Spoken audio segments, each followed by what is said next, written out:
Assalamualaikum warahmatullahi wabarakatuh. Saya Muhammad Ari Ramdhani, NIM 20 10 11 40 1395,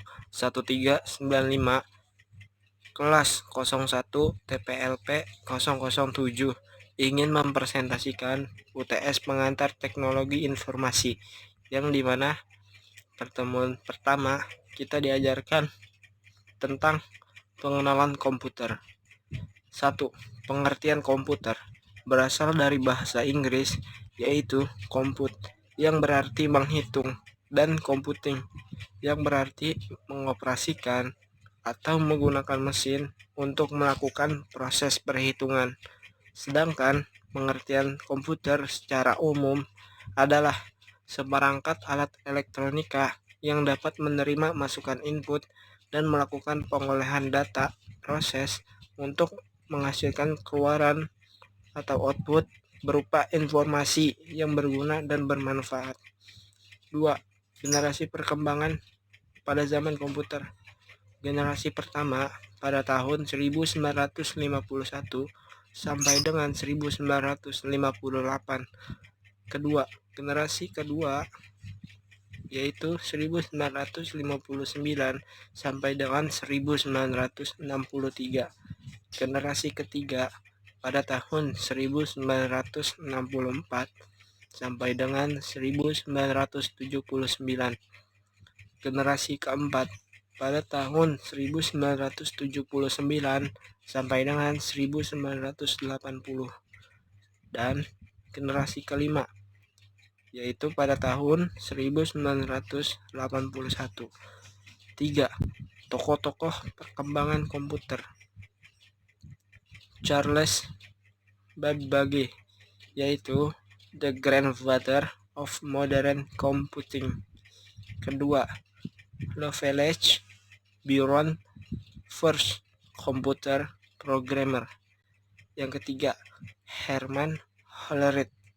Yang keempat, von Neumann dan Alan Turing. Pada pertemuan kedua, kita akan dikenalkan oleh CPU, Central Processing Unit. Pengertian CPU dapat kita ketahui secara ringkas dari kepanjangan CPU itu sendiri. CPU merupakan singkatan dari Central Processing Unit atau pengolah pusat. CPU dapat diibaratkan sebagai sebuah otak dari komputer itu sendiri, dan CPU sendiri adalah singkatan dari Central Processing Unit, adalah perangkat keras komputer yang berfungsi untuk menerima dan melaksanakan perintah dan data dari perangkat lunak. Komponen CPU terbagi menjadi beberapa macam, yaitu diantaranya 1. Unit kontrol atau juga kontrol unit. Unit kontrol ini adalah bagian prosesor yang mampu mengatur jalannya program. 2. Register. Register merupakan alat penyimpanan kecil yang mempunyai kecepatan akses cukup tinggi, yang digunakan untuk menyimpan data dan atau instruksi yang sedang diproses. Memori ini hanya bersifat sementara. Dan ketiga, ALU Arithmetic Logic Unit. ALU merupakan bagian dari CPU yang bertugas untuk melakukan operasi aritmatika dan operasi logika berdasarkan instruksi yang ditentukan. ALU terdiri dari dua bagian, yaitu unit aritmatika dan unit logika Boelan, yang masing-masing memiliki spesifikasi tugas tersendiri. Tugas utama dari ALU adalah melakukan semua perhitungan aritmatika atau matematika yang terjadi sesuai dengan instruksi program. Fungsi utama dari CPU adalah melakukan operasi aritmatika dan logika terhadap data yang diambil dari memori atau dari informasi yang dimasukkan melalui beberapa perangkat keras seperti papan ketik, pemindai, tuas kontrol, maupun tetikus. CPU dikontrol menggunakan sekumpulan instruksi perangkat lunak komputer.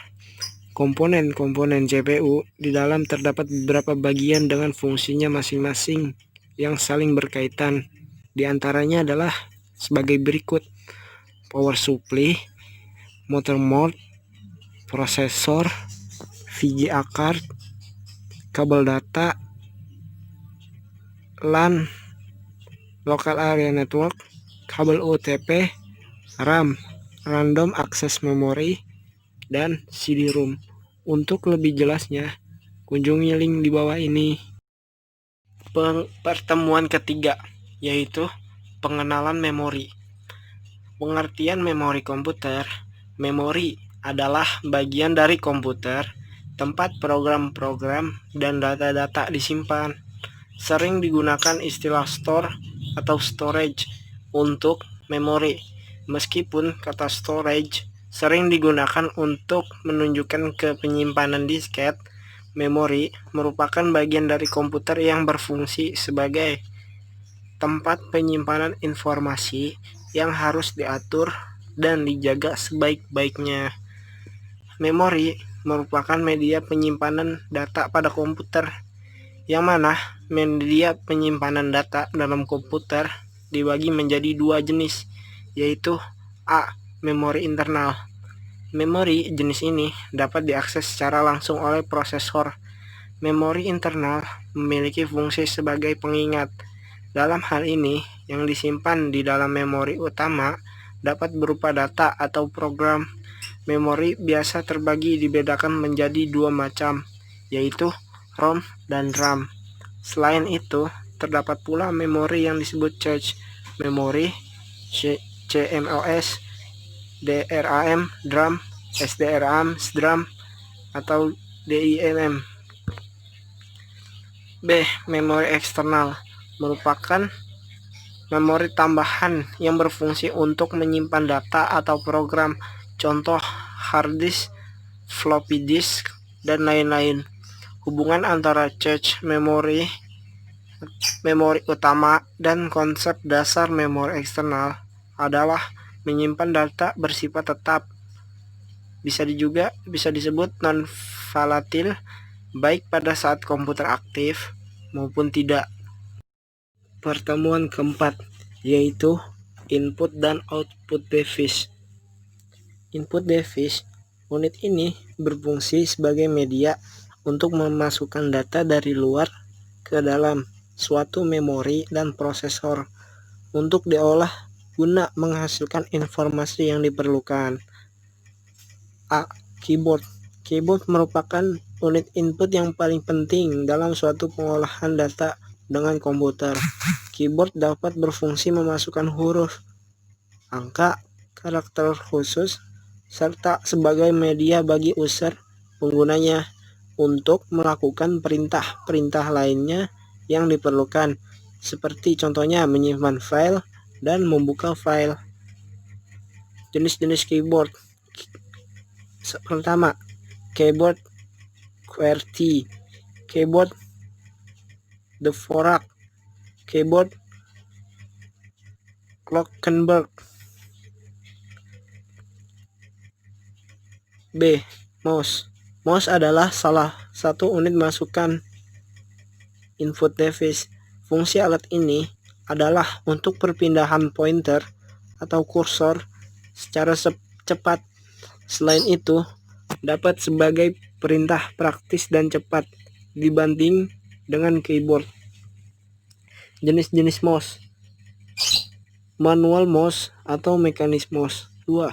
Mouse serial biasa digunakan pada Pentium 1 dan 2. 3. Mouse PS atau 2.